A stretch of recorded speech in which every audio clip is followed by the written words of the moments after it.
পুষ্পের সুবাস আমার খুব ভালো লাগে।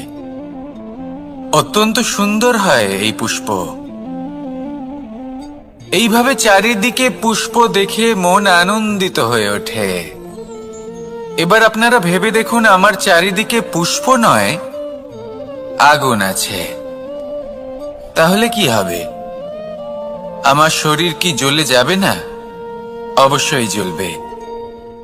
শরীরকে কি আগুনের তাপ সহ্য করতে হবে না? অবশ্যই সহ্য করতে হবে। এটাই হলো প্রকৃতির নিয়ম। এই নিয়ম কিন্তু আমরা সবাই জানি, কিন্তু আমাদের মধ্যে বেশিরভাগ মানুষ এই বিভ্রান্তি নিয়ে বাঁচি যে এই যে প্রকৃতির নিয়ম তা আমার ওপর প্রযোজ্য নয়। তা কিন্তু নয়। আমাদের চতুর্দিকে এই যে নিসর্গ রয়েছে, আমরা তার কতটা ক্ষতি করি সেটা একবার ভেবে দেখুন।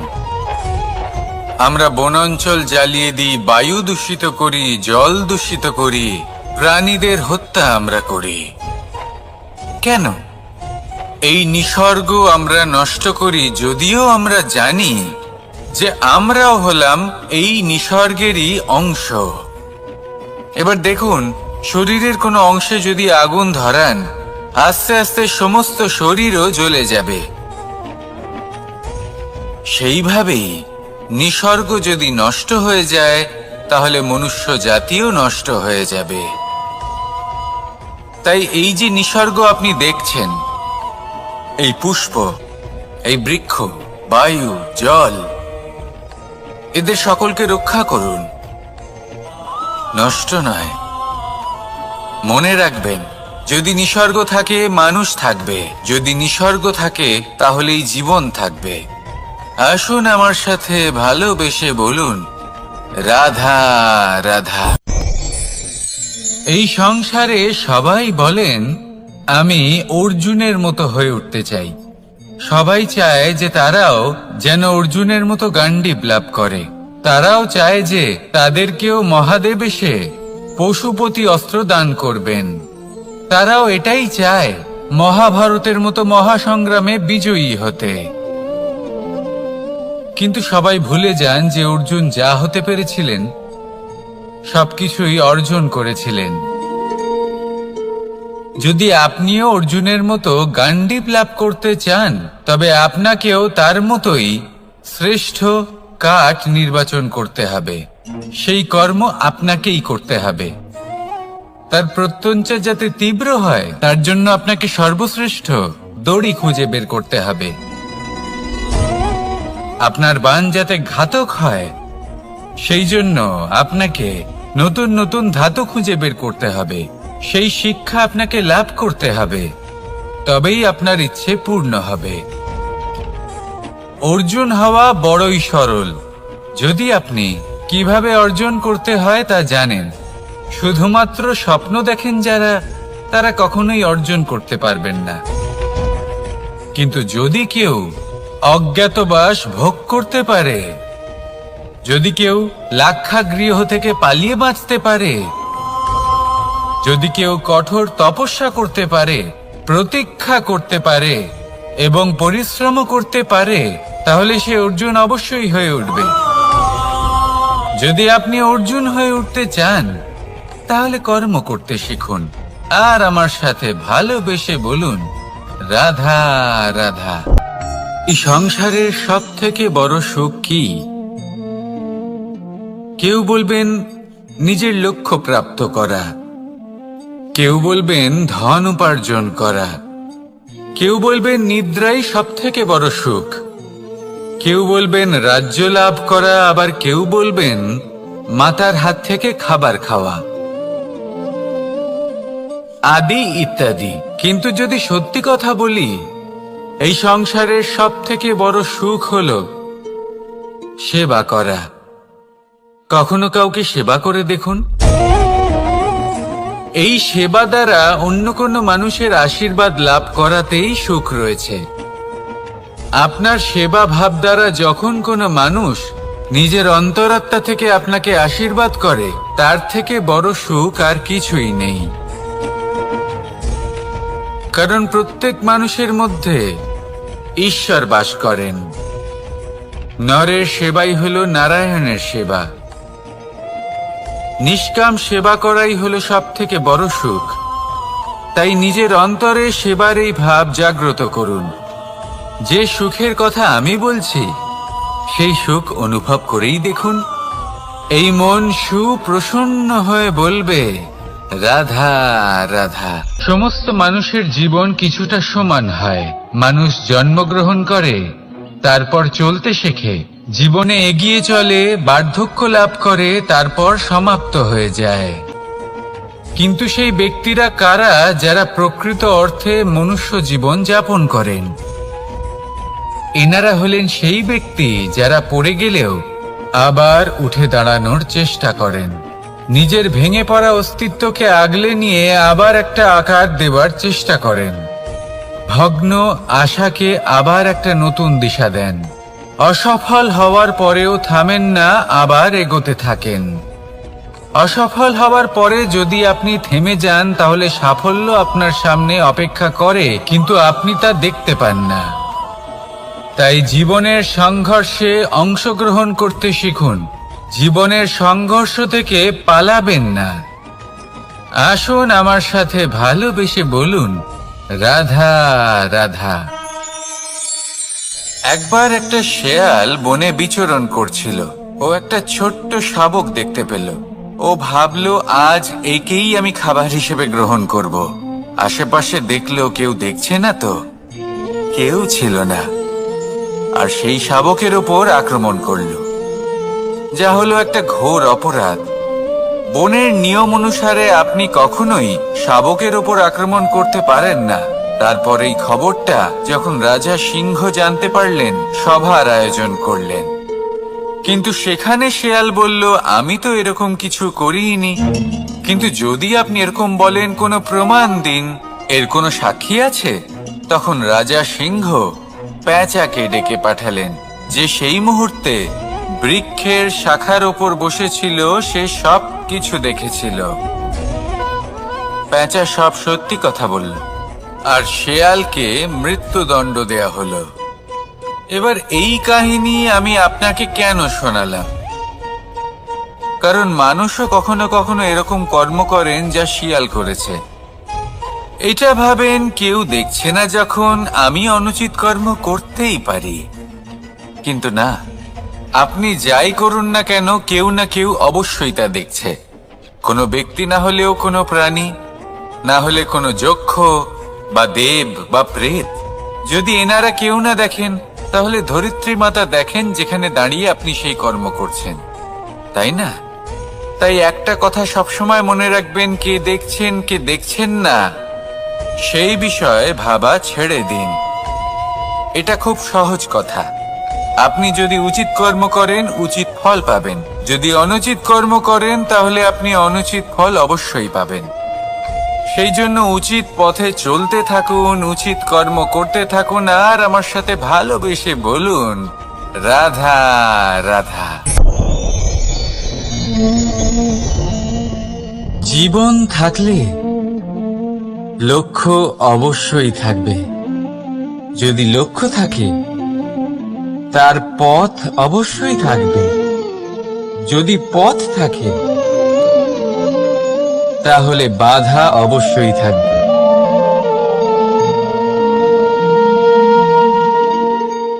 আর এর ওপরেই নির্ভর করে যে আমরা জীবনে সফল হব না অসফল, পুরস্কারের ভাগীদার হব নাকি তিরস্কারের।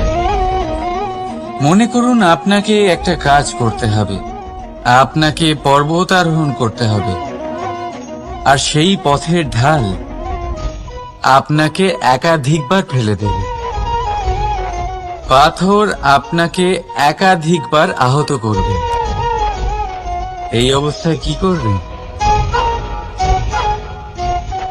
সাধারণ মানুষ বেছে নেয় প্রতিশোধ। সেই পর্বতকে নষ্ট করে দেওয়ার চিন্তা ভাবনা করে, তার ভিতকে নড়িয়ে দেওয়ার কথা ভাবে সেই মানুষ। কিন্তু পর্বতকে তো কেউ নষ্ট করতে পারে না। তাই অসফল হওয়ার সাথে সাথে কুখ্যাতিরও ভাগীদার হয়ে যায় সে। দ্বিতীয় পথ হলো পরিবর্তন। যদি আপনি সেই পর্বত ভাঙার পরিবর্তে তাতে সোপান তৈরি করেন, তাহলে আপনিও সেই পর্বতে উঠতে পারবেন, অন্য কেউও তাতে উঠতে পারবে, আগামী প্রজন্মও তাতে উঠতে পারবে, আর সেই আগামী প্রজন্ম সর্বদা আপনার সুনাম করবে। তাই জীবনে প্রতিশোধ নয়, পরিবর্তন বাছুন।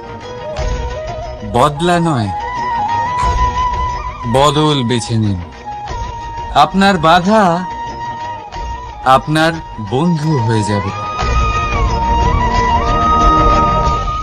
রাধা রাধা। আপনি কখনো কোনো বাজকে নিজের বাসা বানাতে দেখেছেন? এই বাজ যখনই কোনো বাসা বানায় তখন উঁচু গাছের ডালে বা কোনো পর্বতের শিখরে বাসা বানায়, অনেক উচ্চতায়, আর সেখানে তার সন্তানও জন্মগ্রহণ করে। যখন এই সন্তানেরা জন্মায় তখন এই বাজ খুবই ভালোবেসে এবং খুব সাবধানে এদের পালন পোষণ করে। নিজের ঠোঁট দিয়ে তাদের ঠোঁটে খাবার পরিবেশন করে। কিন্তু যেই সেই সন্তানেরা হৃষ্টপুষ্ট হয়ে যায় এবং সেই কথা বাজ নিজে বুঝতে পেরে যায়, সেই বাজ নিজেই সেই বাসা ছিন্ন ভিন্ন করে দেয়। সেই সন্তান যাদের সবেমাত্র ডানা গজিয়েছে, কিভাবে উড়তে হয় তারা জানে না, সেই সন্তানগুলিকে উচ্চতা থেকে ঠেলে দেয়। সেই সন্তান প্রথমে ভয়ভীত হয়ে যায়। তারা সামনে মৃত্যুকে দেখতে পেয়ে ভয়ের কারণে তাদের ডানা ঝাপটাতে থাকে, আর সেই প্রক্রিয়াতেই সেই সন্তানগুলি উড়তে শুরু করে দেয়। এবার এই ঘটনায় আমরা কি শিক্ষা পেতে পারি? এটাই, যদি আপনি মাতা পিতা হন তাহলে নিজের সন্তানকে অবশ্যই স্নেহ করুন, কিন্তু তাদেরকে নিজের আঁচলের তলায় বেঁধে রাখবেন না। যদি আপনি চান আপনার সন্তান জীবনে উন্নতি করুক, তাহলে নিজের মুঠো থেকে তাদের স্বতন্ত্র করে দিন, এই সংসারে সংঘর্ষ করতে দিন। সেই সন্তান নিজেই বুঝতে পারবে যে জন্মের সময় পাওয়া ডানা কি করে ব্যবহার করতে হয়। আর আপনার চোখের সামনে আপনার সন্তান এই আকাশে উড়তে থাকবে। তাহলে আসুন আমার সাথে ভালোবেসে বলুন, রাধা রাধা। সংসারে সবচেয়ে পবিত্র মানা হয় গঙ্গা জলকে। কখনো ভেবে দেখেছেন কেন? কারণ গঙ্গা জলের আবির্ভাব অত্যন্ত শুদ্ধ হয়, তার জন্ম শুদ্ধ হয়, যেখান থেকে তার শুরু সেটাই শুদ্ধ হয়। আর শুরুটা শুদ্ধ হওয়া অত্যন্ত আবশ্যক। আমাদের জীবনে সবই শুরু হয় আমাদের ভাবনা থেকে। নিজের ভাবনাকে শুদ্ধ রাখুন, কারণ এই ভাবনা থেকেই আবির্ভাব হয় শব্দের। আপনার শব্দ শুদ্ধ রাখুন, কারণ এই শব্দ দ্বারাই আপনার কাজ সম্পন্ন হয়। আপনার কাজ শুদ্ধ রাখুন, কারণ এই কাজ দ্বারাই তৈরি হবে আপনার স্বভাব। স্বভাব থেকেই তৈরি হয় আপনার অভ্যাস, আর অভ্যাস থেকে তৈরি হয় আপনার চরিত্র। আর এই চরিত্র সংসারের সমক্ষে এক আদর্শ হয়ে ওঠে। তাই ভাবনা থেকে আদর্শের এই যাত্রা শুভ তখনই হয়ে ওঠে যখন আপনার ভাবনা শুদ্ধ হয়। এই সংসারে, এই জীবনে নিজের ভাবনা শুভ রাখলে, শুদ্ধ করলে আপনার মন সুপ্রসন্ন হয়ে বলবে, রাধা রাধা। মানুষ জন্মগ্রহণ করে, তার সাথে ভয়েরও জন্ম হয়। ছোটবেলা থেকেই আমাদের মনে কোনো না কোনো প্রকারের ভয় থেকেই যায়। কেউ এই বিষয়ে ভয় পায় যে তার কোনো বস্তু তার থেকে দূরে চলে যাবে, কেউ এই বিষয়ে ভয় পায় যে আমি নিজেকে হারিয়ে ফেলব। কেউ এই ভেবে ভয় পায় যে আমার প্রিয়জনেরা তারা যেন আমার থেকে দূরে না চলে যায়। কেউ এই ভেবে ভয় পায় যে আমরা যেন পথ না হারিয়ে ফেলি, আদি ইত্যাদি। কিন্তু সত্যি কথা বলতে, ভেবে দেখুন এই ভয় বাস্তবে কি? শুধুই একটা মনস্থিতি, আর কিছুই নয়। যা কিছু আপনি জীবনে পেয়েছেন তা একদিন আপনাকে হারাতে হবে। এই জীবন হলো আপনারই, কিন্তু তাও একদিন সমাপ্ত হবে। তাই ভয় পেয়ে কি লাভ? এই ভয় শুধু আপনাকে জীবন যাপন করা থেকে বাধা দিচ্ছে, আর কিচ্ছু নয়। পথ হারিয়ে ফেললেই বুঝতে পারবেন যে নতুন পথ কিভাবে বানাতে হয়। কিছু মানুষকে জীবন থেকে হারালে তবেই আপনি বুঝবেন যে আপনার আপনজনকে। এই ভয়ের কারণে ভীত হয়ে থাকবেন না। এই তারা নক্ষত্র অন্ধকারের অভাবে গুরুত্ব হারায়। শিবকেও মহাদেব হবার জন্য বিষপান করতে হয়েছিল। প্রত্যেক পরিস্থিতি, প্রত্যেক সাফল্য আপনার পরীক্ষা নেবে। তাতে উত্তীর্ণ হওয়া হলো আপনার কর্ম। যখনই আপনি ভয় পাবেন বা সংকটের সম্মুখীন হবেন, তখন সাহসের সাথে তার সম্মুখীন হন। মনে রাখবেন, যে সম্মুখীন হতে জানে, সাফল্য তার সাথে সবসময় থাকে। আসুন আর আমার সাথে ভালোবেসে বলুন, রাধা রাধা। আমাদের হাতটা দেখুন। এই হাতে 5টা আঙুল আছে, যা ভিন্ন ভিন্ন ধরনের। একরকম কেন নয়? কারণ হলো প্রত্যেকের নিজের নিজের গুরুত্ব আছে, নিজের নিজের মাহাত্ম্য আছে। এরা ভিন্ন, তাই একত্রিত হয়ে মুষ্টিবদ্ধ করা সম্ভব, যার দ্বারা আমরা আত্মরক্ষাও করতে পারি, আবার আক্রমণও করতে পারি। যদি 5টি আঙুল সমান হতো, তাহলে মুষ্টিবদ্ধ হতে পারত না, নিজেদের মধ্যে বিভ্রান্তির সৃষ্টি করত। এবার এরকমই কিছু আমাদের সংসারেও হয়। আমাদের দেশ, যেখানে একটি ভূমির ওপর ভিন্ন ভিন্ন ধর্মের মানুষ বাস করেন, ভিন্ন ভিন্ন জাতি, ভিন্ন ধর্ম, ভিন্ন ভাষা। কিন্তু যদি আমরা এটা ভাবি যে কিভাবে এই দেশকে কল্যাণের পথে নিয়ে যাওয়া যায়, কিভাবে এর বিকাশ করা সম্ভব, তাহলে আমাদের একত্রিত হওয়া শিখতে হবে। যেইভাবে 5টা আঙুল একত্রিত হয়, মুষ্টিবদ্ধ হয়, সেইভাবেই আপনার যে ভাষাই হোক, যে ধর্মই হোক, যে জাতি হোক না কেন, ঠিক আছে, আবশ্যক হলো আপনার নিজের কর্মভূমির সাথে, আপনার ধরিত্রীর সাথে যুক্ত থাকা, সাথে থাকা।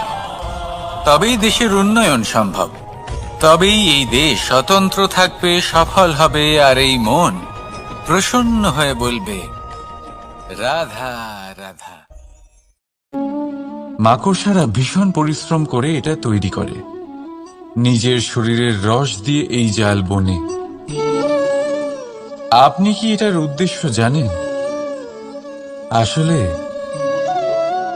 মাকড়সা এই জালে ছোট কীটপতঙ্গ ধরে তাদেরকে খাদ্যরূপে গ্রহণ করে। কিন্তু আপনি কি এই কথা জানেন যে একদিন মাকড়সা নিজেই নিজের জালে জড়িয়ে মৃত্যুবরণ করে থাকে?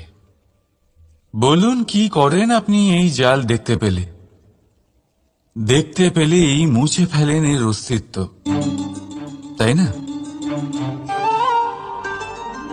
তেমনি অন্যদিকে পাখির বাসা। পাখিরাও ভীষণ পরিশ্রম করে এটা তৈরি করে। কিন্তু যদি পাখি একদিন এটা ছেড়ে চলে যায়, তাহলেও লোকে এটা নষ্ট করে দেয় না। কারণটা কি?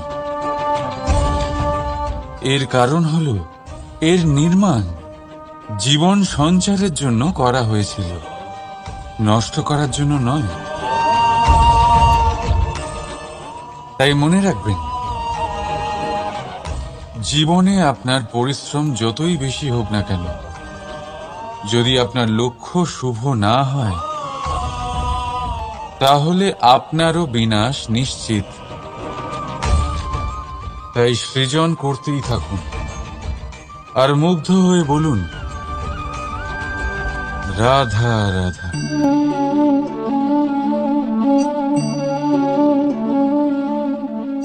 আপনার কি মনে হয় আমি কি করছি? আপনি বলবেন আমি প্রদীপ জ্বালাচ্ছি। সঠিক। কিন্তু প্রশ্ন হচ্ছে যে আমি কি আপনাকে বলেছি যে একে প্রদীপ বলা হয়? না। এই প্রদীপ কি নিজেই নিজের পরিচয় আপনাকে দিয়েছে? না। তাহলে আপনি কি করে জানলেন যে একে প্রদীপ বলা হয়? উত্তর হচ্ছে প্রকাশ। যে স্বয়ং জ্বলে অন্ধকারের মধ্যে সংসারকে পথ দেখায়, সেটাই প্রদীপ। যা নিরাশার মাঝে আশার আলো প্রদর্শন করে, সেটাই প্রদীপ। অপর দিকে আছে সাপ, যাকে না দেখেও তার ফনার আওয়াজ শুনেই লোকে ভয় পেয়ে যায়। তার মানে ব্যক্তির পরিচয় তার কর্মের দ্বারা পাওয়া যায়। তাই আপনার এটা বলার প্রয়োজন নেই যে আপনার পরিচয় কি। এটা আপনার কর্মই নিশ্চিত করবে যে লোকে আপনাকে প্রদীপ ভেবে ভালোবাসবে নাকি সাপ ভেবে ভীত হয়ে থাকবে। রাধা রাধা। সময় কত বিচিত্র হয়। সময় আমাদের পক্ষে থাকলে আমরা নিজেদের রাজা মনে করে নিই, আর সেই সময় যদি বিপক্ষে চলে যায় তাহলে নিঃস্ব হতে সময় লাগে না। তাই মানুষের একটা অভ্যেস আছে, খারাপ সময়ের জন্য কিছু সঞ্চয় করা। আত্মীয়, বন্ধু খারাপ সময় পাশ থেকে সরে যায়। যশ, মান প্রতিকূল সময় চিরস্থায়ী হয় না। তাই মানুষ মনে করে অর্থ সঞ্চয় করাই শ্রেয়। অর্থের কোনো হৃদয় নেই যা সময়ের সাথে পরিবর্তিত হবে। সংসার বলে সর্বদা অর্থ সঞ্চয় করতে থাকুন। খারাপ সময় অবশ্যই কাজে লাগবে, কিন্তু আমি বলবো শুভ কর্ম করতে থাকুন, আনন্দে থাকুন, নিজের ওপর আর ঈশ্বরের ওপরে বিশ্বাস রাখুন। খারাপ সময় কখনো আসবেই না। রাধা রাধা। প্রকৃতি মানুষকে এক বিশেষ শক্তি দিয়েছে, অন্য জীবের থেকে বেশি শক্তি দিয়েছে। স্মরণ শক্তি। এই শক্তি মানুষকে অন্য জীবের থেকে ভিন্ন করে, ইতিহাস রচনা করার প্রেরণা দেয়, জ্ঞানকে বংশানুক্রমে এগিয়েও নিয়ে যায়। আর যারা ভুলে যান, অধিকাংশ সময় তারা উপহাস আর দয়ার পাত্র হয়ে যান। কিন্তু এটাই কি প্রকৃত রূপে সত্য? না। এই স্মরণ শক্তি মানুষের বিকাশে সব থেকে বড় বাধা হয়ে দাঁড়ায়। তার মনকে দূষিত করে দেয়।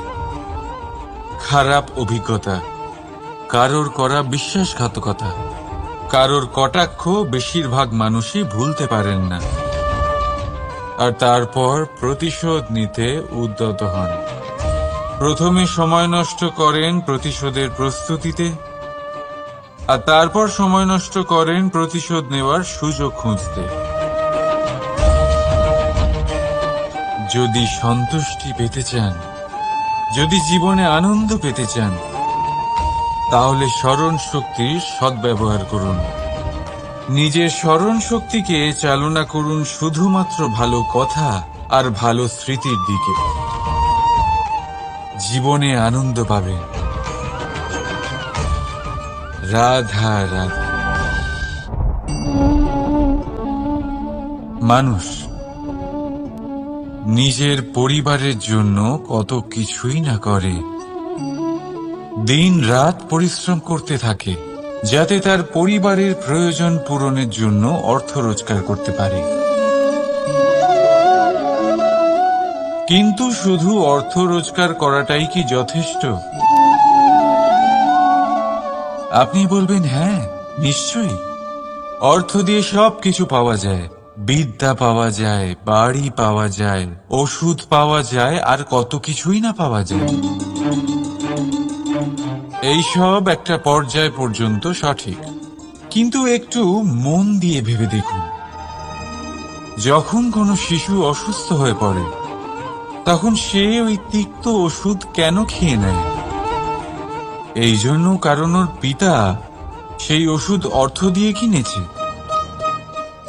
না, বরং এই জন্য কারণ তার পিতা যে তার সামনে দাঁড়িয়ে, তার ওপরে তার বিশ্বাস আছে।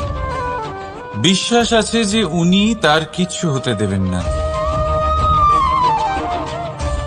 এই বিশ্বাস, এই সংস্কার, এই শিক্ষা কখনো অর্থ দিয়ে পাওয়া যায় না। এটা পাওয়া যায় সেই সময় থেকে যা মাতা পিতা তাদের সন্তানের সাথে কাটিয়েছেন। তাই জীবনে অর্থ অবশ্যই উপার্জন করুন, কিন্তু নিজের পরিবারকেও সময় দিন, আনন্দ পাবে। রাধা রাধা। বিরোধিতা এমন এক শব্দ যা শুনে আমরা সবাই ভয় পেতে থাকি। যদি কেউ আমাদের বিরোধিতা করে তা আমাদের সহ্য হয় না। আমরাও কারোর বিরোধিতা করে কোনো শত্রুতা করতে চাই না। এই ধরনের ভাবনা আমাদের মনে আসতেই থাকে। কিন্তু বিরোধিতা, এই শব্দ আপনার শান্তির জন্য, আপনার সুখের জন্য কতটা গুরুত্বপূর্ণ তা আপনারা জানেন না। তাই যদি কাল এসে কেউ আপনার বিরোধিতা করে, তখন সবার আগে নিজেকে যাচাই করুন। আপনি কি ভুল করেছেন? আপনার দোষ কি? নিজের মধ্যে কি ত্রুটি আছে সেটা বোঝার চেষ্টা করুন।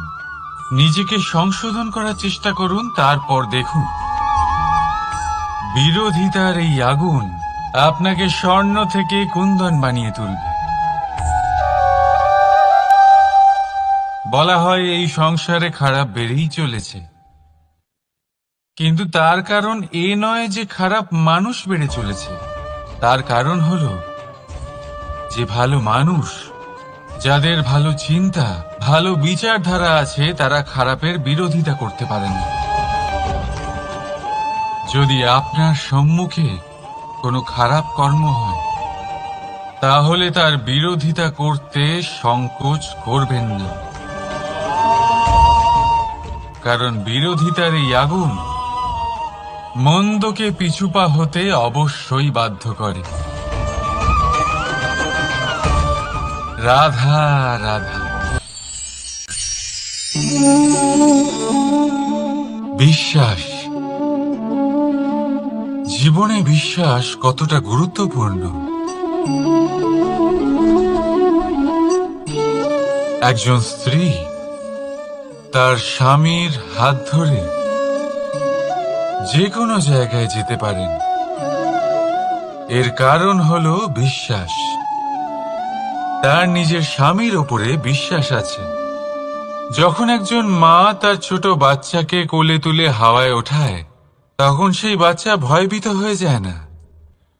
তার কারণ হলো বিশ্বাস। তার বিশ্বাস আছে যে তার মা তার কিচ্ছু হতে দেবে না। এক বৈদ্যের দেওয়া ঔষধ সন্তান কিছু না বুঝে শুনেই খেয়ে ফেলে। সেই বৈদ্যের জ্ঞানের বিষয়ে তার কোনো ধারণাই থাকে না, শুধু নিজের পিতার উপরে বিশ্বাস আছে যে তার পিতা তাকে খারাপ কিছুই দেবে না। যখন এই সংসারের প্রতিটা বন্ধন বিশ্বাসের উপরে দাঁড়িয়ে আছে, তাহলে কেন এই বিশ্বাসকে আমরা জীবনে আনতে পারি না? আপনি নিজেই দেখুন, এই বিশ্বাস নিজের জীবনে এনে দেখুন, সবকিছু আরো সুন্দর হয়ে যাবে। তাই ভালোবেসে বলুন, রাধা রাধা।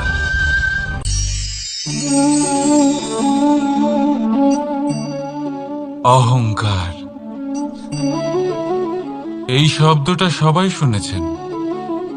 বহু মানুষকে আপনি এটা বলতে শুনেছেন যে ওই ব্যক্তির অহংকার আছে, ওই মানুষটির ক্ষমতার অহংকার আছে, ওই ব্যক্তির নিজের রূপ নিয়ে অহংকার আছে, ওই ব্যক্তির নিজের অর্থের অহংকার আছে, ইত্যাদি ইত্যাদি।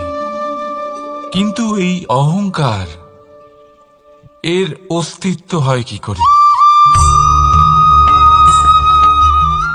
এবারে একবার এই হাতটা দেখুন। যদি এই হাতের 5 আঙ্গুল উঠে দাঁড়ায়, আশীর্বাদ। আর যদি এই হাতের 5টা আঙ্গুল একসাথে মুঠো হয়ে যায়, শক্তি, সংকটের বিরুদ্ধে ঢাল। কিন্তু এই একটা আঙুল সংকটের কারণ হয়ে দাঁড়াতে পারে। এই একটা আঙুল শত্রুকে আহ্বান জানায়।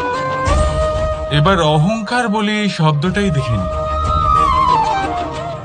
আমাদের থেকে আলাদা হয়ে গেলে হয় অহং। অহং অর্থাৎ ব্যক্তির মনে হয় যে সে আপনদের থেকে, নিজের বন্ধুদের এবং সঙ্গীদের থেকে, নিজের পরিবারের থেকে অনেক উপরে, অনেক শ্রেষ্ঠতর সে। কিন্তু মনে রাখবেন, এই অহংকার কোনো ব্যক্তির অস্তিত্বের বিনাশের প্রথম ধাপ। তাই ঝেড়ে ফেলে দিন এই অহংকারকে, আর বিশ্বাস করুন আমাদের ওপর, কারণ তখনই আপনি শান্তি পাবেন। আর সেই শান্তির সাথে বলে উঠবেন, রাধা রাধা।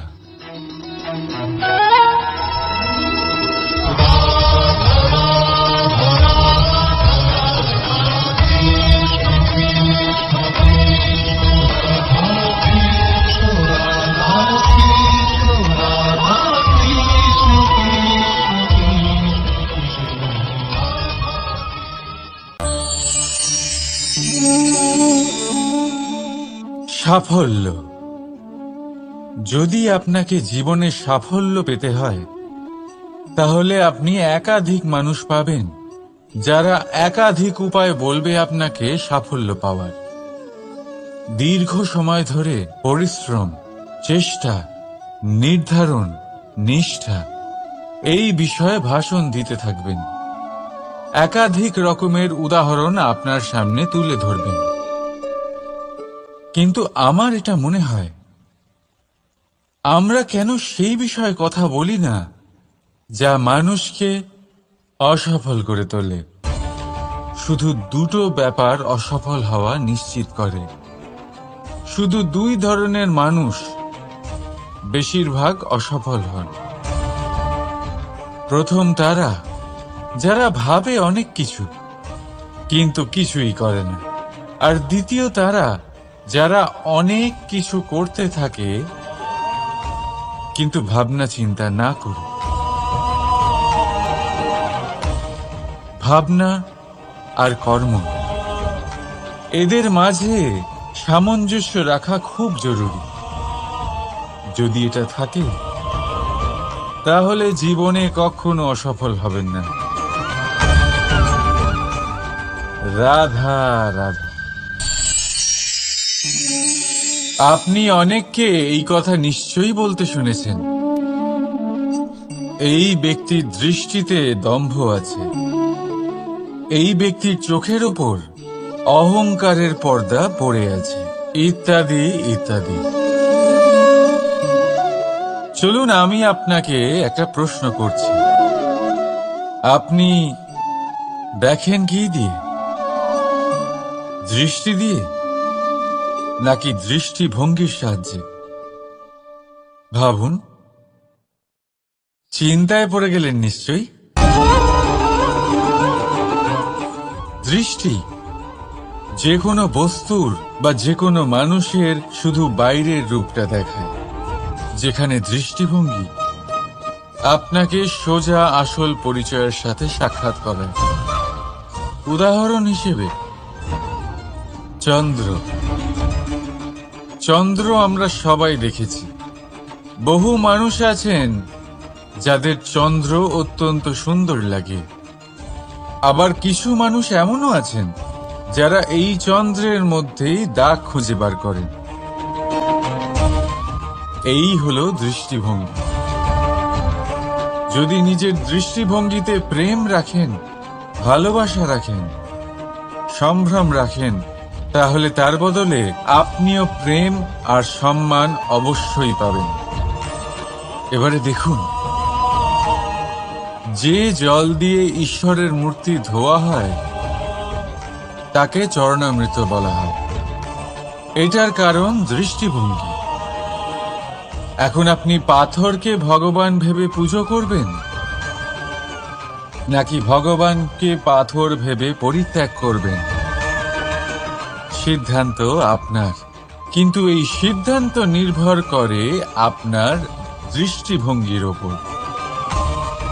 তাই নিজের দৃষ্টিভঙ্গি শুভ রাখুন, নিজের দৃষ্টিভঙ্গিতে ভালোবাসা রাখুন, আর আনন্দে বলুন রাধা রাধা। বড় বড় রাজমহলের বড় বড় ইমারতের চূড়া কত সুন্দর হয়, কিন্তু আপনি কি কখনো এই বিষয়ে ভেবেছেন যে এই সুন্দর চূড়ায় পৌঁছতে গেলে আপনাকে পৃথিবীতে পা ফেলতেই হবে? সেই সুন্দর চূড়ায় পৌঁছে দীপ্তি পাওয়ার জন্য আপনাকে একটা কঠিন পথ অবলম্বন করতেই হবে। যদি আপনি কোনো কঠিন পথে না গিয়ে এই পৃথিবীর সাহায্য ছাড়াই শুধু উচ্চতার দিকে অগ্রসর হতে থাকেন, তাহলে সর্বদা অসফল হবেন। সেই জন্য নিজের স্বপ্ন পূরণের এই যাত্রাতে নিজের পথ কখনোই হারাবেন না, নিজের পথ থেকে সরবেন না। যদি এমন করেন, তাহলে তো আপনার স্বপ্ন পূরণ হবেই না, তার সাথে আপনি নিজের পথও হারাবেন। রাধা রাধা। কৌতুক অর্থাৎ হাসি, এটা জীবনে কতটা গুরুত্বপূর্ণ। আমরা সর্বদাই হাসতে চাই, আমরা সর্বদা অন্যের মুখে এই হাসি দেখতে চাই। কিন্তু এই কৌতুক অনেক প্রকারের হয়। আর এই কৌতুকের ভিত্তি কি, সেটাও খুব গুরুত্বপূর্ণ। কৌতুক কেবল তখনই পাবেন যখন তা শুদ্ধ মন থেকে আসবে। কৌতুক তখনই পাবেন যখন তার সামনের জনকেও হাসিয়ে তার কষ্ট হরণ করবে। এবারে যদি কৌতুক হিংসার থেকে বেরোয়, তখন তা কটাক্ষ হয়ে যায়, সামনের মানুষের মনে আঘাত করে। তারপরে সে তৈরি থাকে যে কখন আপনার উপরে আবার প্রহার করতে পারবে। তাই যদি হাস্য কাউকে ছোট করার জন্য হয়, তা হাস্য নয়, উপহাস হয়ে যায়। আর তা সামনের জনকে আনন্দ নয়, শুধু অপমান দেবে। আর অপমানিত ব্যক্তির মন তিক্ত হয়ে থাকে। তাই মনে রাখবেন যে এই কৌতুক যেন কৌতুকই থাকে, তা উপহাস বা কটাক্ষ না হয়ে যায়। রাধা রাধা।